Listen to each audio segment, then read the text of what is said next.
Sir காலையில் சஞ்சயிடம், sorry sir, நான் நல்லா தூங்கிட்டேன். சஞ்சய், இட்ஸ் ஓகே, ஹாப்பி தானே? சார், ரொம்ப தேங்க்ஸ். சஞ்சய், உங்கள் தேங்க்ஸ் என்கிட்ட நிறைஞ்சு போச்சு, அதனால் இனிமேல் தேங்க்ஸ் சொல்லாதீங்க. சாரு சிரித்துக்கொண்டே அவள் வேலையை பார்க்க கிளம்பினாள். சாரு அஜயை விட்டு போய் 1 மாதம் ஆகிவிட்டது. இதுவரை அவளை பற்றி விவரம் ஏதும் தெரியவில்லை. அஜய்க்கு அவனை அறியாமல் பயம் எடுக்க ஆரம்பித்தது. இன்று வெள்ளி, திவ்யாவை வீட்டுக்கு கூட்டி வர வேண்டும். ஸ்ரீயும் மறக்காமல் வெள்ளிக்கிழமைகளில் அஜயுடன் திவ்யாவை கூட்டி வர சென்று விடுவார். இன்று விஷ்ணுவும் காத்திருந்தான். சாரு போனதிலிருந்து ஸ்ரீ யாருடனும் பேசுவதில்லை. வாரத்தில் 2 நாட்களுக்காக மூவரும் காத்திருப்பார்கள். ஆனால் இன்றைய நாள் அவர்களுக்கு சந்தோஷ செய்தி தர காத்திருந்தது. ஸ்ரீ, ஹாய் திவ்யா குட்டி, இந்த வீக் உனக்கு எப்படி இருந்தது? திவ்யா, ஓகே. ஸ்ரீ அவள் பையை வாங்கி கொண்டு காருக்கு விரைந்தாள். திவ்யா அஜயை கட்டி கொண்டாள். விஷ்ணுவிற்கு முத்தமிட்டாள். அனைவரும் வீட்டிற்கு வந்தனர். திவ்யா, அப்பா இன்னைக்கு என்ன சமைக்க போறீங்க? ஐ ஆம் வெயிட்டிங். அஜய், செல்லக்குட்டிக்கு என்ன வேணும் சொல்லு, நான் செஞ்சு தரேன். திவ்யா, ஏதோ ஒன்று செய்யுங்க, நீங்கள் என்ன செஞ்சாலும் டேஸ்டி டேஸ்டி. ஸ்ரீ சோஃபாவில் உட்கார்ந்து கொண்டு அவள் பையை ஆராய்ந்தாள். ஸ்ரீ, ஏது இந்த டால்? திவ்யா, சாரம்மாவோட வேலை செய்கிற டாக்டர் சஞ்சயங்கள் தந்தாங்க. என்னது? மூவரும் ஒரு சேர கேட்கவும் திவ்யா பயந்து விட்டாள். அவள் ஸ்ரீ மேல் ஏறிக்கொண்டாள். சாரு பேரை கேட்டதும் ஸ்ரீ கண்ணில் கண்ணீர் வெளிய ஆரம்பித்தது. அதை பார்த்து ஸ்ரீ கன்னங்களில் முத்தமிட்டாள். சாருமா சொன்னாங்க ஸ்ரீமாவுக்கு முத்தம் கொடுக்கணும்னு, அப்போதான் உங்கள் மூடு சரியாகும்னு. ஸ்ரீ, சாருமா வந்தாளா? திவ்யா, ஆமாம் வந்தாங்க. வெட்னஸ்டே கூட சஞ்சயங்கள் வந்தாங்க. எனக்கு டால், சாக்லேட் எல்லாம் வாங்கிட்டு வந்தாங்க. அங்கிள் எனக்கு பிடிச்சது எல்லாம் சமைச்சு கொண்டு வந்தாங்க. அப்பா மாதிரி அவங்களும் டேஸ்ட்டாக சமைக்கிறாங்க. ரொம்ப ஹேண்ட்ஸம், ரொம்ப சாஃப்டாக பேசுவாங்க. Is good man. இதை கேட்க கேட்க அஜய் நிலை குலைந்து போனான். முதல் முறையாக தடுமாறினான். விஷ்ணு அவனை தாங்கி பிடித்தான். ஸ்ரீ திவ்யாவை கூட்டிக் கொண்டு அவளுடைய ரூமுக்கு சாருவை பற்றி விசாரித்து கொண்டே போனாள். விஷ்ணு, டேய் பொறுமையா இருடா. அஜய் அவன் மேல் புதைந்து கொண்டு அழுதான். என்னோட வாழ்க்கையை தொலைச்சிடுவன் போல இருக்கு. விஷ்ணு, தப்பு மேலே தப்பு பண்ணாதே. அவனோட வந்தாள், அவ்வளவுதான். நீ அவளை தப்பா நினைக்காதே. திவ்யா வந்திருக்காள். அவளுக்கு மனசு கஷ்டப்படுற மாதிரி ஏதும் பண்ணாதே. வா சமைக்கலாம். அஜய், வா ஒரு நிமிஷம் போயிட்டு வந்துடலாம். நேரே கார் எடுத்துக்கொண்டு திவ்யா ஸ்கூல் வாசலில் இருக்கும் செக்யூரிட்டியிடம், இங்கே சிசிடிவி ரெக்கார்ட் பார்க்கணும் என்று சொல்லி அனுமதி வாங்கி பார்த்தான்.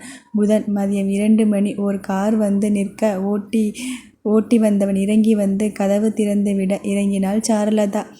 அவளிடம் ஏதோ சொல்லி அவன் மறுபடி காரில் ஏறிக்கொள்ள அவள் கேட் அருகே வந்தாள். செக்யூரிட்டியிடம் பேசி நிற்க அவளுடன் சேர்ந்து உள்ளே நுழைந்தனர். ரீவைண்ட் பண்ணி கார் நம்பரை நோட் செய்தான். DN 38, கோவை. சிரித்து கொண்டான். சரி போகலாம். விஷ்ணு, எங்கே? அஜய், கோவை. விஷ்ணு, நீ தானே சொன்ன நந்தினி விஷயம் முடிச்சிட்டு தான் சாருவை தேடணும்னு. இப்போ மறுபடியும் சாருவை கூட்டிட்டு வந்துட்டு பிரச்சனை எதுவும் ஆகக்கூடாது. அஜய், டேய் என்னோட பொண்டாட்டிடா, கிட்டத்தட்ட 1 மாசமாக பார்க்கலை, சும்மா பார்த்துட்டு வந்துடலாம். அஜய் ஸ்ரீக்கு கால் செய்து, நாங்கள் கொஞ்சம் வெளியே போகிறோம், சாவிமாவை வர சொல்கிறேன், நீங்கள் என்ஜாய் பண்ணுங்க. ஸ்ரீ, உண்மையை சொல்லுங்க, சாருவை தேடி தானே போகிறீங்க? அஜய், ஆமாம், ஆனால் இப்போ கூட்டிகிட்டு வரமாட்டேன், சும்மா பார்க்க போகிறேன். ஒரு ஃபோன் கால் மட்டும் எனக்கு. அவளும் குஷியானாள். அஜய், ஓகே. வழியில் எந்த ஹாஸ்பிட்டல் என்று கண்டுபிடிக்க சொல்ல சுந்தரமும் அவர்கள் கோவை சேரும் முன் ஹாஸ்பிட்டல் அட்ரஸ் சொல்லிவிட்டான். ஹாஸ்பிட்டல் நிறுவனர் நாள் கொண்டாட்டமாக இருந்தது. வெளியே ஒரு ஸ்டேஜ் போட்டு டெக்கரேஷன் பண்ணி இருந்தார்கள். ஸ்டாஃப் எல்லோரும் குழுமி இருந்தனர். ஒவ்வொருத்தர் ஒவ்வொரு கலை நிகழ்ச்சியில் பங்கு பெற்று கொண்டிருந்தனர். சிஸ்டர் சாருலதா மேடம், நீங்கள் நல்லா பாடுவீங்கன்னு அம்மம்மா சொன்னாங்க, நீங்கள் பாடுங்க. சார், இல்லை அதெல்லாம் வேண்டாம், உங்கள் டாக்டர் சார் நல்லா பாடுவாங்கன்னு அவங்களே தான் சொன்னாங்க. சஞ்சய் சாரை பாட சொல்லுங்கள். சிஸ்டர், அப்போது சார் பாடினால் நீங்கள் பாடுறீங்களா? சார், ஓ எஸ், சும்மா சொல்லி வைத்தார், சஞ்சய் பாட மாட்டார் என்று நினைத்து. சிஸ்டர் சஞ்சயிடம், சார் நீங்கள் பாடினால் சாருலதா மேடம் பாடுறாங்களாம், பாடுங்க சார். சஞ்சய் ஒத்துக்கொள்ளவும் எல்லோரும் கைத்தட்டினர். சார், போச்சு, நல்லா மாட்டிக்கிட்டேன் என்று நினைத்து சஞ்சயுடன் மேலே ஏறினான். சஞ்சய் கை கொடுத்து மேலே ஏற்றிவிட்டான். இங்கே ஒருவன் வயிறிருந்து கொண்டிருந்தான். இருவரும் சேர்ந்து டூயட் பாடினர். இந்த கண்கொள்ளா காட்சியை அஜய் பார்த்தான். இருவரும் அசல் ஜோடி போல பாடுவது அங்கே இருந்த அனைவரின் வரவேற்பையும் பெற்றது. அஜய், டேய் மச்சான், நானும் பாட்டு கற்றுக்க போகிறேன். விஷ்ணு, ஏண்டா இந்த வயசில் உனக்கு விபரீத ஆசை? அஜய், டேய் அந்த சஞ்சய் எனக்கு டப் கொடுப்பான் போல இருக்கு. விஷ்ணு வயிற்றை பிடித்து கொண்டு சிரித்தார். மச்சான், இதுதான் பொறாமையோ?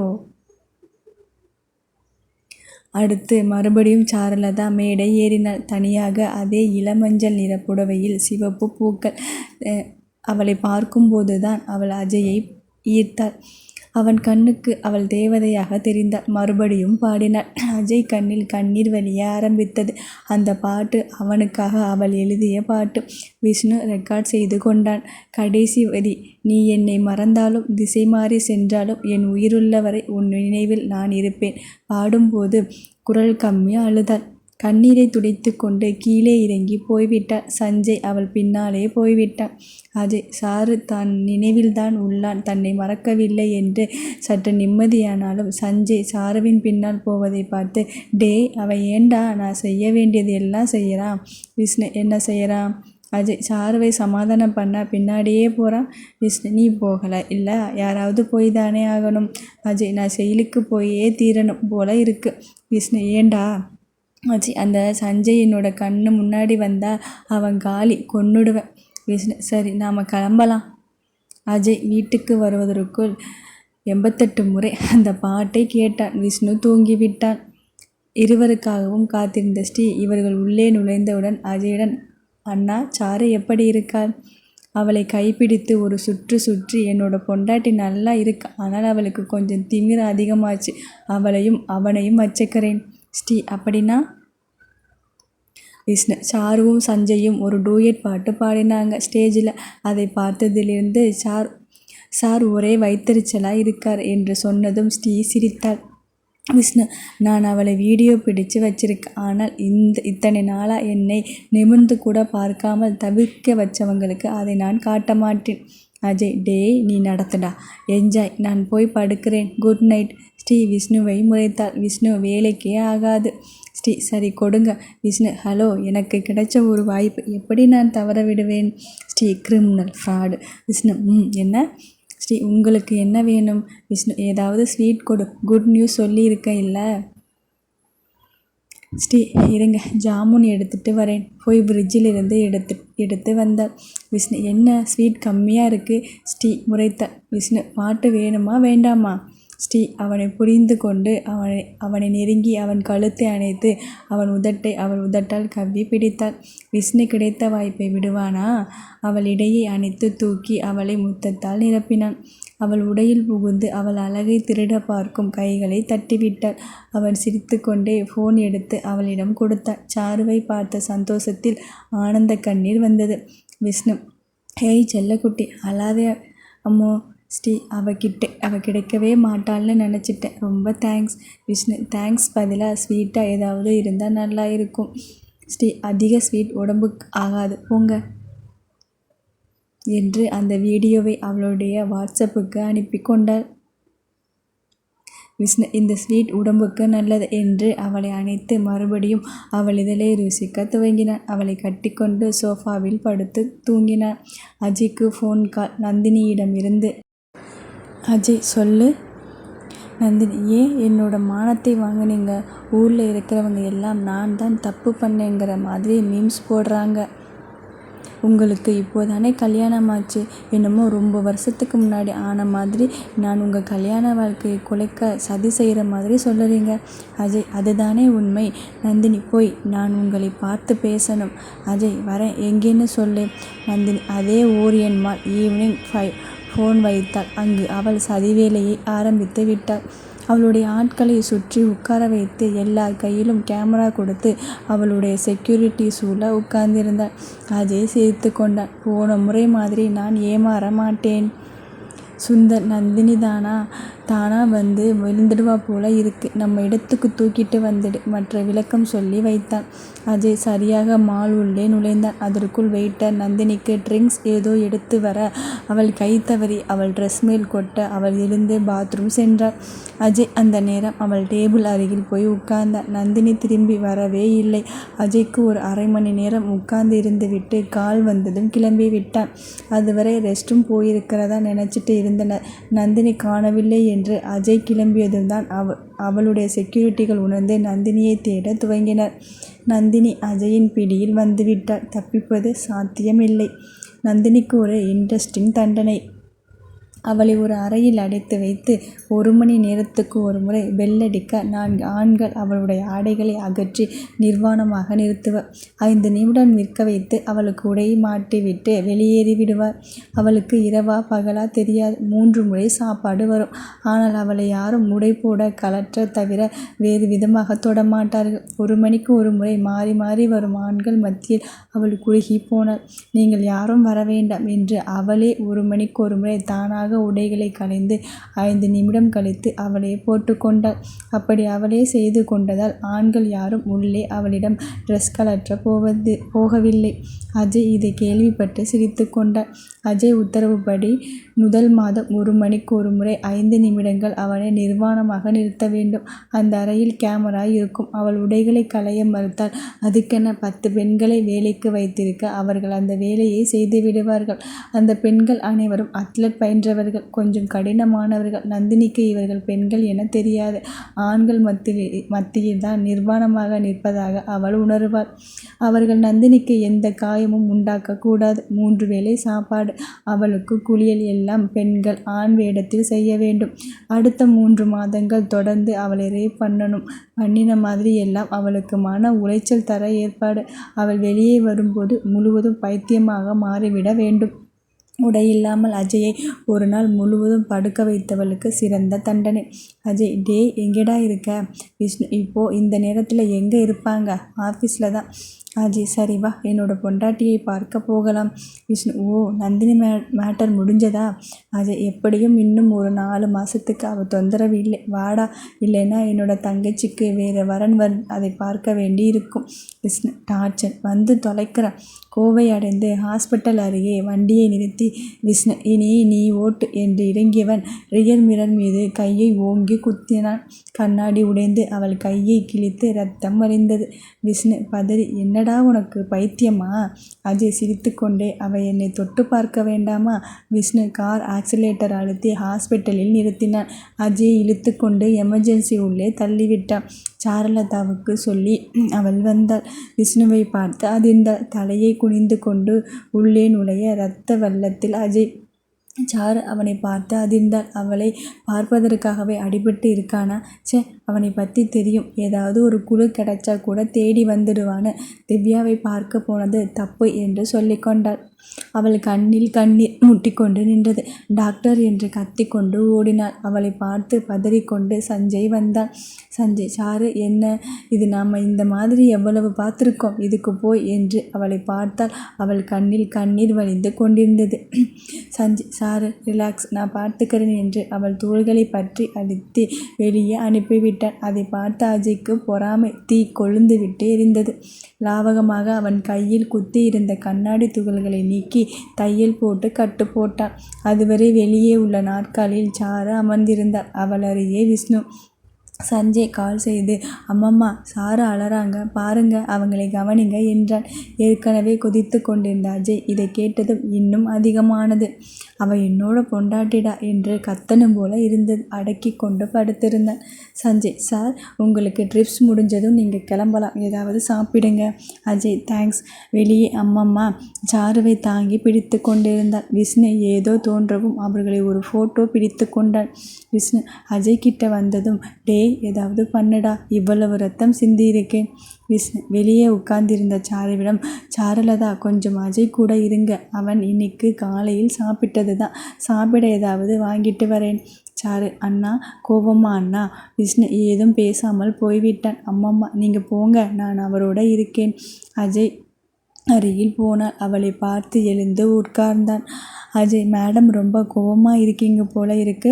சார், பின்ன கட்டின புருஷன் எவ கூடவோ படுத்து எழுந்து வந்தால் எந்த பொம்பளைக்கும் கோபம்தான் வரும் என்று சீறினாள்.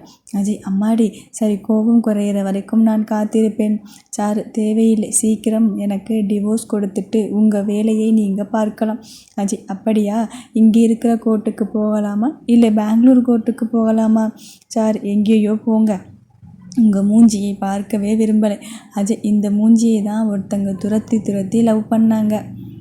சார் அதனால தான் இப்படி அனாதையாக சுற்றிட்டு இருக்கேன். அஜய் லதா அந்த வார்த்தையை மட்டும் சொல்லாதே. சார் அப்படி தான் சொல்லுவேன். நான் அனாதை அனாதை அனாதை. அஜய் கோபத்தின் உச்சிக்கு தாவினான். ஆமாம், நீ அனாதை. அப்போ நான் என்ன அனாதையை நம்பிக்கெட்ட அனாதைன்னு சொல்லலாமா? எனக்கு யார் இருக்கா? நீ மட்டும் வேணும்னு எல்லாத்தையும் விட்டுட்டு வந்த. இப்போ நான் தான் அனாதையாக இருக்கேன். நீ இங்கே ஜாலியாக இருக்க. அஜய் இல்லைன்னா சஞ்சய். Sir stop it. என்ன நீங்கள் பண்ணின தப்புக்கு என் மேலே சாயம் பூசுறீங்களா? உங்களுக்கு தான் சாருலதா இல்லைன்னா நந்தினி. நீ அந்த பொம்பளை கூட ராத்திரி இருக்கல? எப்படி அழுத? ஒரு வாட்டி உன்னோட பேசணும்னு கொஞ்சமாவது கண்டுக்கிட்டியா? வேணும்னே எவ்வளவு கேவலமாக ஃபோட்டோ பிடிச்சி நீ அனுப்பலை? அஜய் அது நடந்தப்போ நான் சுய நினைவிலேயே இல்லை. சார் இதே மாதிரி நான் பண்ணிவிட்டு நான் இதே டயலாக் சொன்னால் நீங்கள் ஒத்துக்குவீங்களா? அஜய் லதா அவள் கன்னங்களில் அவன் முரட்டு கை இறங்கியது. உதட்டோரம் ரத்தம் துளிர அந்த அதிர்ச்சியில் அப்படியே மயங்கி விழுந்தாள். அதை பார்த்த அஜய் செய்வதறியாது சிஸ்டர் என கத்தினான்.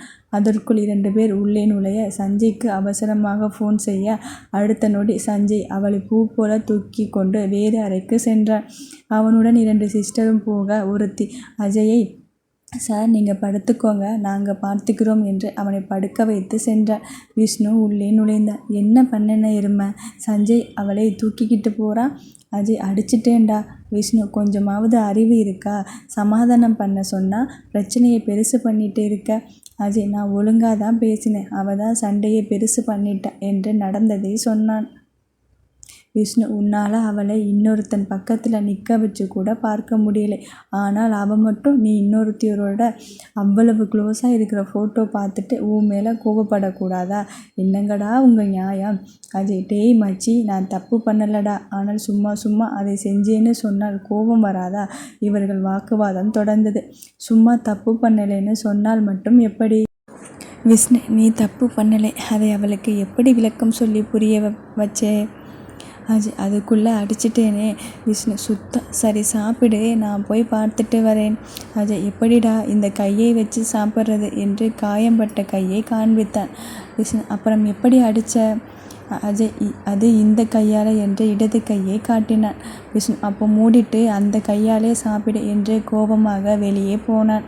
சாருவின் ரூமில் அவள் அழுகை சத்தம் மட்டும் கேட்டது. சஞ்சய் ஏனோ சோகமாக நின்றிருந்தான்.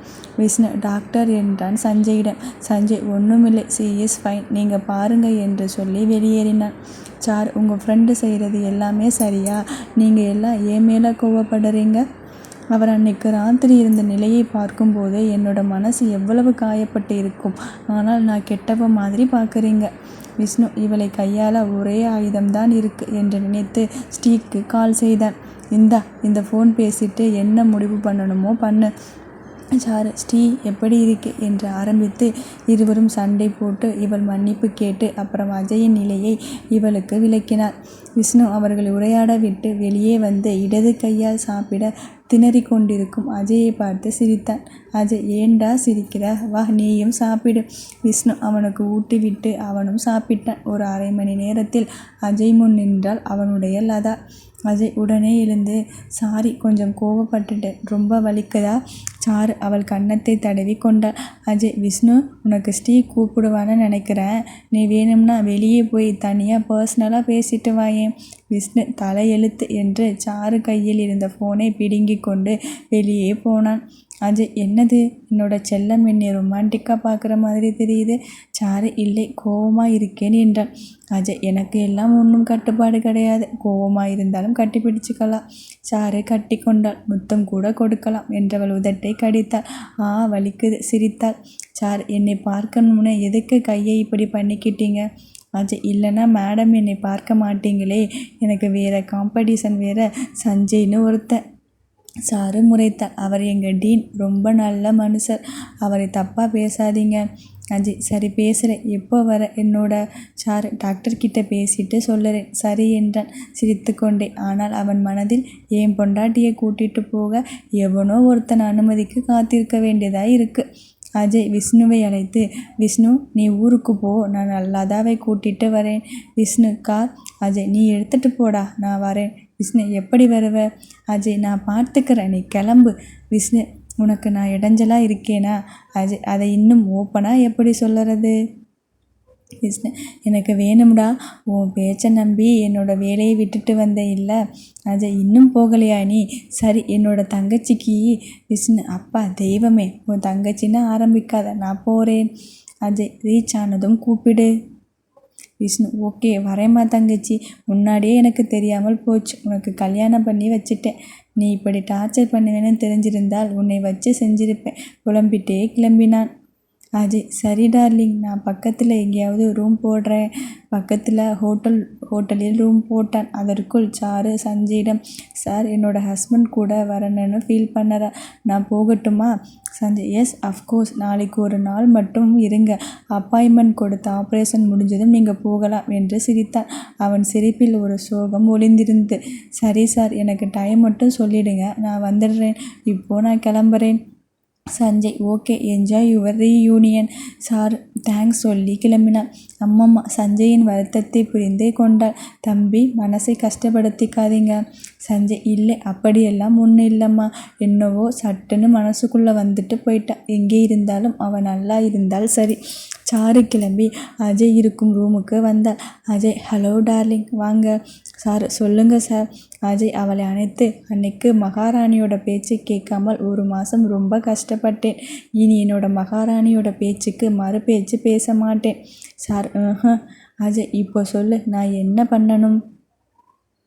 சார், எனக்கு உங்கள் கூட இருக்கணும். என்னோட கவலை மறந்து எதை பற்றியும் பயப்படாமல் உங்களுக்குள்ளே நான் இருக்கணும். அஜய், டன், சரி வா. சாருவை கூட்டி கொண்டு பக்கத்தில் இருக்க கோயிலுக்கு போனான். அவள் கையை விடவே இல்லை. அவளை அணைத்து கொண்டே நடந்தான். பூ வாங்கி கொடுத்தான். கோயிலில் அவள் நெற்றியில் குங்குமம் வைத்து விட்டான். ஏதாவது சாப்பிட்றியா? சாப்பிடலாமே. சரி வா என்று ஹோட்டல் கூட்டி போனான். என்ன சாப்பிட்ற? Onion dosa. Okay, 2 onion dosa. இருவரும் சாப்பிட்டனர். அப்படியே காலார நடந்து கொஞ்ச தூரம் போனார்கள். அவள் கை பிடித்தவன் அவளை விடவில்லை. அப்புறம் என்னங்க? என்ன டியர், தூக்கம் வருது. சரி வா போகலாம். அவளை ரூமுக்கு கூட்டி வந்தான். அவளை தன் மார்பில் போட்டு கொண்டு, லதா, என்னை விட்டு போயிடுவியா? போக மாட்டேன். அப்புறம் ஏன்டா தாலியை கழற்றி வச்சுட்டு வந்த? பதில் சொல்ல வரவில்லை. அமைதியாக கண்ணீர் வடித்தாள். தப்பு பண்ணிட்டேன் என்று மனதில் சொல்லி கொண்டாள். பயமாக இருக்குல்லதா, உன்னை தேடி தேடி என்னோட 7 வருஷம் போச்சு. கிட்ட வருவ, அப்புறம் தூரமாக போயிடுவ. மன்னிச்சிடுங்க. இல்லை, உன்னை நான் தப்பு சொல்லலை, ஆனால் என்னை நம்புன்னு சொல்லுறேன். உன்னை எப்பவும் கைவிட மாட்டேன். நம்ம 2 பேர் நடுவில் யார் வந்தாலும் நீ என்னோட இருக்கிற வரைக்கும் உன்னை யாரும் ஹர்ட் பண்ணாமல் நான் பார்த்துக்கிறேன். நீ தான் நம்ம குழந்தைகள் அமைதியாக வாழலாம். குழந்தை ஒன்று தான் எனக்கு வேணும்னு சொன்னா. ஏங்க, திவ்யாவுக்கே நான் ரொம்ப கஷ்டப்பட்டேன் தெரியுமா? அப்போது நான் பக்கத்தில் இல்லை. ஆனால் நீ இன்னொரு குழந்தை பெற்றுக்கும் போது உனக்கு பார்த்து பார்த்து செய்யணும்னு ஆசையாக இருக்குது. சரி, அப்புறம் பார்க்கலாம். தூங்குங்க. காலையில் எப்போ போகணும்? 5 மணிக்கு. எப்போ வருவ? 2 மணி நேரத்தில் வந்துடுவேன். ஊட்டி போகலாமா? அங்கே என்ன வேலை? ஹனிமூன். சார், வேறு மூடில் இருக்கீங்க போல இருக்குது. இல்லை, அன்னைக்கு நீ ஆசையாக கேட்டியா, நான் செய்யலையா? அது கொஞ்சம் கஷ்டமாக இருக்குது. அதுதான். ஆசை தான். ஏன் இருக்கக்கூடாதா? உன்கிட்ட தானே நான் ஆசைப்பட முடியும். சரி, எஸ் என்று குதூகலித்தான். Only 1 day. Okay, only 1 week. ஐயோ, உங்கள் கூட 1 வாரம் என்னால் முடியாது. ஒன்றும் பண்ண மாட்டேன், பயப்படாதே. அப்புறம் 1 வாரமாக என்ன பண்ணுவீங்க? வா, போய் பார்க்கலாம். இப்போ நீ தூங்கு என்று அவளை மார்பில் சாய்த்து கொண்டு தூங்க வைத்து இரவு முழுவதும் ஃபோனில் ஏதோ செய்து கொண்டிருந்தான். காலையில் 4 மணிக்கு அலாரம் வைத்தான். அலாரம் அடித்ததும் அவளை எழுப்பினான். செல்லக்குட்டி, எழுந்துக்கோ, ஆப்ரேஷன் இருக்கு மேடம். அவனை இறுக்கி அணைத்து கொண்டு, ஒரு 5 மினிட்ஸ். அஜய், டார்லிங், இப்போ போயிட்டு வந்துட்டேன்னா ஐ ஆம் யுவர்ஸ். சார் சலிப்புடன் எழுந்து குளித்து, சரி நான் போயிட்டு வரேன் என்று கிளம்பினாள். அஜய் அவளுடன் கிளம்பி போய் ஹாஸ்பிட்டல் வரை விட்டு அங்கே அவளுக்காக காத்திருந்தான். 2 மணி நேரத்தில் வெளியே வந்தாள். அம்மம்மா அவளை மறித்து, இங்கே வா கண்ணு என்று அழைத்து போனாள். என்னம்மா, என்ன விஷயம்? வா கண்ணு என்று அவளை அழைத்து சென்று புதிய புடவையை உடுத்த சொன்னாள். ஏம்மா திடீர்னு? நீ கட்டிட்டு வா சொல்லறேன். அவளை புடவை கட்டி மணப்பெண் போல அலங்கரித்து கூட்டி வந்தாள். ஒரு புடை சூழ பக்கத்தில் இருக்கும் கோயிலுக்கு அழைத்து சென்றாள். கோயிலில் அஜய் அவள் கழுத்தில் தாலி கட்டினான். சஞ்சய் சாருவிற்கு வாழ்த்துக்கள் சொல்ல கை நீட்டினான். ஆனால் அஜய் குறுக்கே கை நீட்டி தேங்க்யூ அவன் கையை பிடித்து குலுக்கினான். சாருவுக்கு அஜய் ஏன் இப்படி நடந்துக்கிறான் என்று அஜயை முறைத்தாள். அவளுக்கு சஞ்சய் கை கூட கொடுக்க கூடாதா? பொறாமை. நீங்க இங்கேயே இருங்க, நான் சொல்லிட்டு வந்துடுறேன். சரி. அனைவரும் அவளை தழுவி வழி அனுப்பினர். ஆனால் அஜயின் பார்வை என்னவோ சஞ்சய் மேலேவே இருந்தது. அவனுடைய அமைதி அஜய்க்கு நிம்மதியில்லாமல் போனது. சீக்கிரம் தன்னோட பொண்டாட்டியை கூட்டிட்டு போயிடணும்.